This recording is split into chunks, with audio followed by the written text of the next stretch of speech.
তো আজকে এটা বলতে হচ্ছে দুঃখের সঙ্গে যে আমেরিকানরা এটা অত্যন্ত রাজনৈতিক হাতিয়ার হিসেবে ব্যবহার করছে।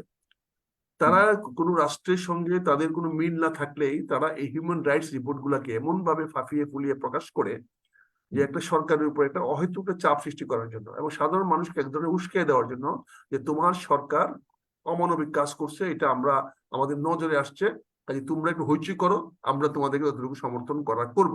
আসলে ভাই আমি যেটা বলবো সম্পূর্ণ আমার ব্যক্তিগত ব্যাপার, কারো পছন্দ হইতে পারে, কারো ভালো লাগতে পারে, কারো নাও লাগতে পারে। প্লিজ ব্যক্তিগতভাবে নেবেন না, এটা আমার পার্সোনাল ওপিনিয়ন, আমি যেটাকে মনে করি একজন ব্যক্তি হিসেবে। কারণ আমার এখন কোনো পরিচয় বলতে গেলে আমি ব্যক্তি পরিচয়টা আমার এখন আছে একমাত্র।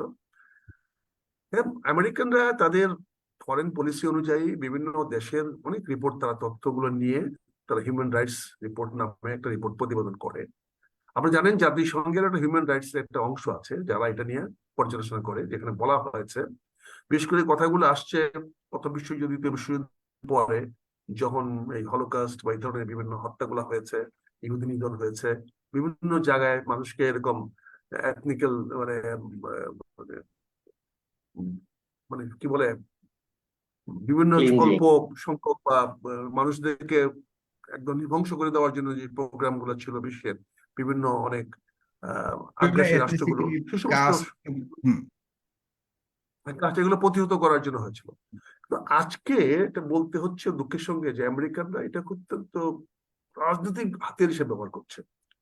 তারা কোনো রাষ্ট্রের সঙ্গে তাদের কোনো মিল না থাকলেই তারা এই হিউম্যান রাইটস রিপোর্ট গুলাকে এমন ভাবে ফাঁপিয়ে ফুলিয়ে প্রকাশ করে যে একটা সরকারের উপর একটা অহেতুক চাপ সৃষ্টি করার জন্য এবং সাধারণ মানুষকে এক ধরনের উস্কে দেওয়ার জন্য যে তোমার সরকার অমানবিক কাজ করছে, এটা আমরা আমাদের নজরে আসছে, কাজে তোমরা একটু হইচই করো, আমরা তোমাদেরকে যতটুকু সমর্থন করার করব। কিন্তু বাস্তবে দেখা গেল যে হইচই করার পরে আমেরিকানরা আসে না, বরং সরকারের সঙ্গে নেগোসিয়েট করে, সরকারের সঙ্গে তারা একটা আলাপ আলোচনা করে তারা একটা সমস্যার সমাধানের মধ্যে পৌঁছে। আমরা গত নির্বাচনে আগেও দেখেছি প্রচুর এরকম হিউম্যান রাইটস নিয়ে কথা হয়েছে। তারপর যেটা হঠাৎ করে দেখলাম সুলেমান আমেরিকান যে নিরাপত্তা উপদেষ্টা আর প্রেসিডেন্টের নিরাপত্তা উপদেষ্টা, তিনি হঠাৎ করে আশপোকা দিল্লিতে চলে আসলেন।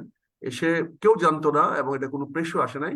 উনি এসে চলে যাওয়ার 7 দিন পরে প্রকাশ হলো যে মার্কিন যুক্তরাষ্ট্রের রাজনৈতিক নিরাপত্তা উপদেষ্টা মার্কিন যুক্তরাষ্ট্রে আসছিল। উনি চলে যাওয়ার ঠিক 3-4 দিন পরেই হঠাৎ করে অজিত দোভাল, ভারতের যে নিরাপত্তা উপদেষ্টা প্রধানমন্ত্রীর, তিনি চলে আসলেন একদিন হঠাৎ করে রাত্রেবেলা, এসে এক রাত থাকলেন, থেকে আবার সকালে চলে গেলেন। কেন আসলেন, কার সঙ্গে দেখা করলেন, কে কথা বললেন, কি বললেন, আমরা কিছুই জানলাম না, প্রেস মিডিয়া কেউ কোনো দিল না। শুধু আমরা মানে ছোট্ট খবরে জানলাম যে এটা ঘটনাটা ঘটেছে। তারপরে কদিন পরে দেখলাম যে মার্কিন যুক্তরাষ্ট্রের অ্যাম্বাসেডার সাহেব, যিনি আমাদের এখানে আছেন, ভদ্রলোক পিটার হাস, উনি দিল্লি গেলেন। ভাই, এক রাষ্ট্রদূত আরেক রাষ্ট্রে যায় ছুটি কাটাইতে ব্যক্তিগত কারণে, কারণ কোনো রাষ্ট্রদূত কোনো অন্য রাষ্ট্রদূতের কাছে দায়বদ্ধ না। আর বাংলাদেশে মার্কিন সকল রাষ্ট্রদূত গুলাই ইন্ডিপেন্ডেন্ট, এক্সেপ্ট কিছু ইউরোপিয়ান দেশ আছে যাদের মূল দূতাবাস দিল্লিতে আছে, যেখানে কনসুলেট ঢাকায় আছে, তারা দিল্লিতে যায়, তাদের বেলায় অন্য খারাপ। কিন্তু মার্কিন যুক্তরাষ্ট্রের এমবাসি ইন্ডিপেন্ডেন্ট এমবাসি, সরাসরি নিয়োগ হয় এবং সরাসরি এখানে আসে। তিনি কেন দিল্লিতে গেলেন তার কোনো এক্সপ্লেনেশন আমরা পাইলাম না। কিন্তু দেখা গেল যে উনি এসে পরে উনি নির্বাচন নিয়ে কথা বলছেন না, বিএনপির মানবাধিকার নিয়ে কথা বলছেন না, আমাদেরকে এই যে মার দৌড় করা হচ্ছে নিয়ে কোনো কথাবার্তা নাই। উনি সুর টোটালি পাল্টিয়ে ফেললে এরকম একটা ভাব দেখালেন যে বিএনপি কে নির্বাচনে যেতে হবে। পরবর্তীতে বিএনপি নির্বাচনে যায় নাই। এখন আজকে হঠাৎ করে এই এটা কথা হয়েছে এবং এগুলাকে একটু উস্কে দেওয়া হচ্ছে। আমাদের সেনা প্রধান একটা বক্তব্য দিয়েছেন, এটাকে অনেকে টুইস্ট করার চেষ্টা করতেছে। উনি অত্যন্ত প্রাঞ্জল ভাষায় বলেছেন, উনি একটা সেমিনারে গিয়েছিলেন, প্রতি বছরে হয়, সেখানে সেনাবাহিনীর ট্যাকটিক্স নিয়ে কৌশল নিয়ে আলোচনা হয়, আমাদের ডক্ট্রিন নিয়ে আলোচনা হয়। এটা হয়ে আসছে গত প্রতি বছরই হয়, এবারও হয়েছে। সেখানে কখনো সেনাপ্রধান যায়, কখনো চিফ অফ জেনারেল স্টাফ যায়, অন্য জেনারেল কেউ যায়। সেখানে বাংলাদেশের একটি পররাষ্ট্রের সঙ্গে আমাদের আমাদের ডিফেন্স বা প্রতিরক্ষা নিয়ে কি হবে এটা নিয়ে আলোচনা হয়।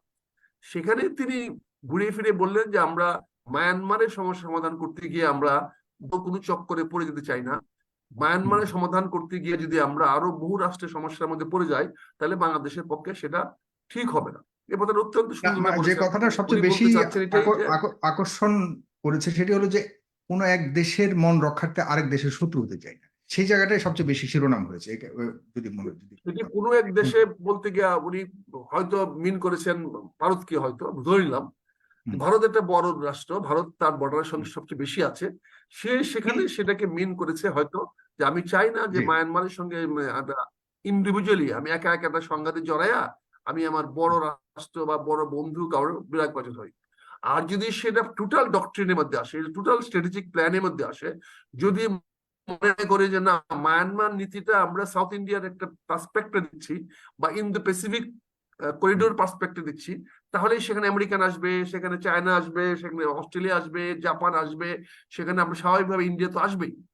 সেই কোন পার্সপেক্টিভ দেখবেন, কি প্রেক্ষিতে আপনি মায়ানমার সমস্যাটা দেখবেন, সেটা সেনাপ্রধান বলতেই পারেন যে আমি একটি রাষ্ট্রের জন্য বা একটি রাষ্ট্রের সঙ্গে আমি একা বন্ধুত্ব করতে যাব না, আর একা আমি সংঘাতে যাব না। এটাই ইনডাইরেক্টলি ঠিক। মিলিটারি ল্যাঙ্গুয়েজ উনি বলেছেন। আমি একজনকে খুশি করতে গিয়ে আরেকজনের প্রতি আমি আরেকজনের বিরাগ হব। এটা আপনি স্বাভাবিকভাবে এই দেখতে এই কথা, চাচ্ছেন, কিন্তু এটাকে টুইস্ট করে এটা আপনি মিলিটারি মিলিটারি ল্যাঙ্গুয়েজ উনি বলেছেন, উনি ডিপ্লোম্যাট না, উনি জি। মিলিটারি ল্যাঙ্গুয়েজ উনি বলেছেন। এইটা যে কিন্তু কি, প্রশ্ন তো আসে, আমি প্রশ্ন তো আসে যে পরিষ্কার দিচ্ছি, অনেক প্রশ্ন পরিষ্কার তো দিচ্ছি। আসে যে একজন সেনাবাহিনী প্রধান তিনি তো দেশের কথা বলবেন, তিনি একজনের মন রক্ষার্থে আরেকজনের যেন না না, মনক্ষুণ্ণের কারণ উনি হতে না তো পারি, পরিষ্কার ভাবে এই যে দেশের ব্যালেন্স কথাই রাখবার বললেন। একটা বক্তব্য, এটা তো উনি দিতে পারেন না। উনি তো আমার দেশের পক্ষে বলবেন, উনি বলবেন যে না আমার না, উনি দেশের দিতে স্বার্থের জন্য পারেন না, আমি উনি যা কারোর সাথে আমি না শত্রু হতেও উনি প্রয়োজনে শত্রু হতেও পারি, বন্ধু হতে পারি, আমার দেশের রক্ষার্থে, আমার দেশের স্বার্থ রক্ষার্থে। কিন্তু তিনি যেটা ব্যালেন্স রাখবার জন্য বলছেন, ভেরি পলিটিক্যাল অনেকে মনে করে আর কি, যদিও আপনি না, বলছেন তার পিছনে আপনার পুরো আর কথাগুলোকে অন্যরকম একটা ইয়ে রয়েছে। আপনার কাছে যেন মেজর আখতার, আপনার কাছে যে প্রশ্নটা আমি করেছি একটু যদি সেখানে ফিরে যাই, ডেফিনেটলি আপনি যেটা বলছেন এটাও খুবই গুরুত্বপূর্ণ, কিন্তু আপনার কাছে যেটা করেছি সেটি হলো যে যুক্তরাষ্ট্রের যে প্রতিবেদন, এটাকে আপনি তেমন একটা গুরুত্ব দিতে কথাগুলোকে চাচ্ছেন না। আপনি মনে হয় আমার কথা শুনছেন না নাকি? যেন মেজর আখতারুজ্জামান, আপনার কথা আমি শুনছেন, আপনি স্টাক হয়ে গেছেন বলছে। আমি আসতেছি, হ্যাঁ সেটাই আমি আসতেছি, সেই কথাই আসতেছি। সেখানে যখন প্রেক্ষাপটটা যদি আলোচনা না করি, এটা বিচ্ছিন্ন বক্তব্য দেখি দাঁড়ান, তাহলে সেনাপ্রধান ওখানে যে আলোচনাগুলো করেছে সেই আলোচনা ছিল সাম আপ করেছে। উনি তো ওপেনিং রাইট। বক্তা ছিলেন না, উনি সাম আপ করেছেন। উনি সেখানে প্রধানমন্ত্রী হিসেবে গিয়েছিলেন, ফলে জি অন্য সব পয়েন্ট গুলোকে নিয়ে আলোচনা প্রকৃতি বলছে যে আপনারা যে আমাকে বলতেছেন যে আমাকে একটা মায়ানমার নীতি নেওয়া দরকার, প্রতিরক্ষা নীতি নেওয়া দরকার, আমি সেটা নিতে পারছি না এই কারণে, সেটা উনি ফ্র্যাঙ্কলি কনফিউজ সেখানে করছেন। উনি অন্য রাষ্ট্রের স্বার্থের কথাই এটা বেশি বলছেন, এটা আমি এখানেই এটা এখানেই ধরুন প্রশ্নটা দাঁড়িয়েছে, তিনি এখানে আমাদের দেশের এখানে কথা না বলে এই জন্য বলছি যে কারো এইটা, বন্ধু কারো। হ্যাঁ এই জিনিসটা আমি কেন বলছি যে ঠিক সবাই কিন্তু জানেন যে আমেরিকানরা প্রতি বছরেই এই এপ্রিল মাসের 20-22 তারিখে এসে তারা মানবাধিকার রিপোর্ট তৈরি করে। এই রিপোর্টের আগেই কিন্তু এই সেমিনারটা ব্যবস্থা করা হয়েছে। এগুলো কিন্তু কাকতালীয় না, এগুলো সব ইন্টারকানেক্টেড, এগুলা আচ্ছা, প্রতিটা আপনার কাছে ঘটনার আমি সাথে। একটু যদি কাজে আমাকে সুযোগ এই দেন। মানবাধিকার, এই মানবাধিকার লঙ্ঘন করার জন্য যে সরকার বিরুদ্ধে উনি বলছেন, হুম, সেই সরকারকে সর্বাত্মক সহযোগিতা করার জন্য ওনারা অলরেডি কমিটমেন্ট দিয়েছেন এবং চিঠি পাঠিয়েছেন, ওনারা আচ্ছা, বার্তা পাঠিয়েছেন। এখন এই সমস্ত মানবাধিকারের কথা বলে, আজকে দেখেন বাংলাদেশে মানবাধিকারের কথা কিন্তু বলে, এই যে মানবাধিকার রিপোর্টের মধ্যে যে বিষয়গুলিকে তারা উল্লেখ করেছে, এগুলির সাথে কি আপনি দ্বিমত পোষণ করেন কিনা? আমি যদি আপনাকে এগুলো বলি তো একটু এগুলো তো ক্যাটাগরিক্যালি। গদ বাঁধা, এগুলো নতুন তো কিছু নাই, গদ বাঁধা, এগুলো তো গদ বাঁধা রিপোর্ট তারা প্রতি বছরই দিয়ে যাচ্ছে, প্রতি বছর তারা বলতেছে, এবং এই গদ বাঁধা রিপোর্ট তারা দিয়ে যাচ্ছে, কখনো মাত্রাটা বাড়ায় কখনো মাত্রাটা কমায়। এখন মনে করেন এইবার আমি আমি আমি যে কয়েকটা পয়েন্ট যদি আপনাকে একটু বলি, আমাকে যদি একটা 30 সেকেন্ড সময় দেন। সেখানে তারা বলেছে যে আইন শৃঙ্খলা বাহিনীর সদস্যরা অনেক ঘটনা ঘটিয়েছেন, তার মধ্যে যদি বলি যে গত বছর জানুয়ারি থেকে সেপ্টেম্বর পর্যন্ত 32 ব্যক্তিকে জোরপূর্বক গুমের শিকার হয়েছে। গত বছর 2023 সালের কথা বলতেছি। বিচার বহির্ভূত হত্যাকাণ্ড সহ বিধি বহির্ভূত হত্যা, গুম, নির্যাতন বা নিষ্ঠুরতা, অমানবিক মর্যাদাহানিকর আচরণ, সরকারের তরফ থেকে সাজা, কঠোর জীবনের জন্য হুমকি, কঠোর ও জীবনের জন্য হুমকি, আহ, এমন অবস্থা যে কারাগার পরিস্থিতি, নির্বিচার গ্রেপ্তার, আটক, বিচার বিভাগের স্বাধীনতা নিয়ে গুরুতর সমস্যা, রাজনৈতিক বন্দী, আটক, ভিনদেশে থাকা নাগরিকদের প্রতিও বিরুদ্ধে নিপীড়ন, মানুষের ব্যক্তিগত গোপনীয়তা, স্বেচ্ছাচারমূলক বেআইনি হস্তক্ষেপ, কারো অপরাধের অভিযোগে তার পরিবারের সদস্যদেরকে সাজা দেওয়া, মত প্রকাশ ও গণমাধ্যমের স্বাধীনতায় গুরুতর বাধা, যার মধ্যে রয়েছে সাংবাদিকদের ভয়ভীতি দেখানো, সাংবাদিকদের অন্যায্যভাবে গ্রেপ্তার, বিচারের সম্মুখীন করা, বিধিনিষেধ, মত প্রকাশে সীমিত করতে ফৌজদারি মানহানিকর আইনের প্রয়োগ বা প্রয়োগের হুমকি, ইন্টারনেট ব্যবহারের স্বাধীনতা গুরুতর বাধার সৃষ্টি, শান্তিপূর্ণ সভা সমাবেশ ও সংগঠন করার অধিকার হস্তক্ষেপ, এর মধ্যে রয়েছে সংগঠন অর্থায়ন বা বেসরকারি নানাবিধ এমন কোনো সূচক বাদ নাই যেখানে আপনার এবং সর্বশেষ যে লাইনটি দিয়ে শেষ করেছে সেটি লিখেছে যে ট্রেড ইউনিয়ন ও কর্মী সংগঠনের স্বাধীনতার উপর উল্লেখযোগ্য বিধিনিষেধ এবং শিশু শ্রমের নিকৃষ্ট ধরনের উপস্থিতি। এই যে বিষয়টা এসছে, আমরা এবং এই প্রত্যেকটা লাইন, প্রত্যেকটা শব্দের সাথে আমরা খুবই পরিচিত, কারণ হলো আমরা প্রত্যেকটা বিষয় নিয়ে আমি ব্যক্তিগতভাবে এই টকশোতে অনুষ্ঠান করেছি, যে প্রত্যেকটা নিপীড়ন বলুন, গ্রেপ্তার, আটক, বিচার বিভাগের স্বাধীনতা, এই সবকিছু নিয়ে গিয়ে আমরা এই বহুবার কথা বলেছি। সুতরাং এই স্টেটমেন্টটাকে আপনি কি একেবারে ডিনাই করবার সুযোগ রয়েছে কিনা? সুযোগ রয়েছে কিনা আমি ব্যক্তিগতভাবে এটা অ্যাবসলিউটলি ডিনাই করি। কারণ মার্কিন যুক্তরাষ্ট্রের আমার দেশের ব্যাপারে এগুলা বলতে হলে তাকে একটা একটা অবস্থানে আসতে হবে, তাকে আমার সুখ দুঃখের সাথী হইতে হবে, তাকে আমি এই কাজগুলা যদি করেই থাকি তার দায়বদ্ধ তার কাছে আমি কতটুকু আছি। সে যদি এটা রিপোর্টটা তাদের সঙ্গে দেখ, আমার বিরুদ্ধে কমপ্লেন করুক, কিন্তু সে আমার সম্বন্ধে রিপোর্ট দিয়ে সে আমাকে কি বলতে চাচ্ছে, তাহলে সে আমার সমস্যার সমাধানগুলো করুক।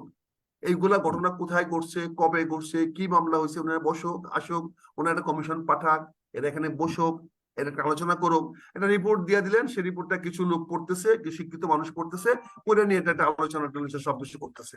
কিন্তু এখন প্রশ্নটা হয়েছে যে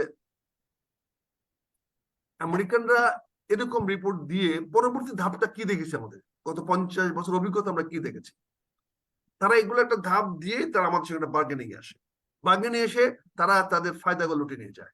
আপনি জানেন ইতিমধ্যে গত 2 মাসের মধ্যে কথা ছিল অনেকগুলা তেলের ড্রিলিং পারমিশন তারা দিবে, কূপ খননের পারমিশন তারা দিবে, কিন্তু এখন পর্যন্ত সরকার সেটা দেয়নি। এইটার জন্য তো একটা চাপ সৃষ্টি হতে পারে, এত নেগেটিভলি বলার কারণ তো এটাও হতে পারে যে তুমি এইগুলা আমাকে দিচ্ছ না কেন। তারপরে তারা আমাকে উস্কাচ্ছে গত 2-3 মাস ধরে যে আমরা মায়ানমারে কেন আক্রমণ করতেছি না। মায়ানমার, যেখানে মায়ানমার একদম হয়ে গেছে, সেখানে তোমার ওরা লোক ঢুকতেছে, তাদেরকে তুমি গুলি করে মারতেছে না কেন? কারণ একটা দেশের সেনাবাহিনী, আর্ম সেনাবাহিনী অন্য দেশে প্রবেশ করা মানে তাকে চ্যালেঞ্জ করতে হবে, তাকে অ্যারেস্ট করতে হবে, তাকে গুলি করতে হবে। কিন্তু সেখানে তা না করে আমরা তাকে জাতীয় মেহমান বানিয়ে, মেহমানখানায় রেখে, খাওয়া দাওয়া করাইয়ে তারপর জাহাজে করে বিদায় করে দিয়েছি। এমনকি এক্সচেঞ্জ অফ প্রিজনার হওয়া করতেছি না আমরা। আমার মামুন ভাই ব্যারিস্টার সাহেব আছেন, উনি বলবেন। এমনকি আমি যে একটা মানে ইন্টারন্যাশনাল ফোরামে যেটা হবে, যে আমি তো আগে তাকে প্রিজনার বানাবো, তারপরে আমি তাকে প্রিজনার এক্সচেঞ্জ করবো, প্রিজনার আমি ছেড়ে দেবো, সে আমি প্রিজনার নিচ্ছি না। অন্য একটি দেশের আর্ম ফোর্সেসকে যদি আমি এইভাবে গ্রহণ করি, তাহলে আগামী দিনের জন্য একটা খারাপ উদাহরণ তৈরি হবে। কালকে আইসা অনেক লোক ঢুকায় বললো আমরা এমনি ঢুকছি, তারপর দেখা যায় কয়েক হাজার হওয়ার পরে তারা বিস্ফোরিত। তার মানে আপনি বলতে চাচ্ছেন এই প্রতিবেদনটি মূলত মোটা দাগে মার্কিন স্বার্থ রক্ষার জন্য বা মার্কিন স্বার্থ আদায়ের জন্যই এটা তারা দিয়েছে আমাদের বাংলাদেশের প্রতি। কিন্তু এখানে উল্লেখিত যে ঘটনাগুলি ভাই মনে করি ভাইয়া, সাগর ভাইয়া, এটা আমেরিকান একটা পলিটিক্যাল চাল, সবসময় করে, এবং বাংলাদেশে কয়েকটা প্রেক্ষাপট হয়ে গেছে।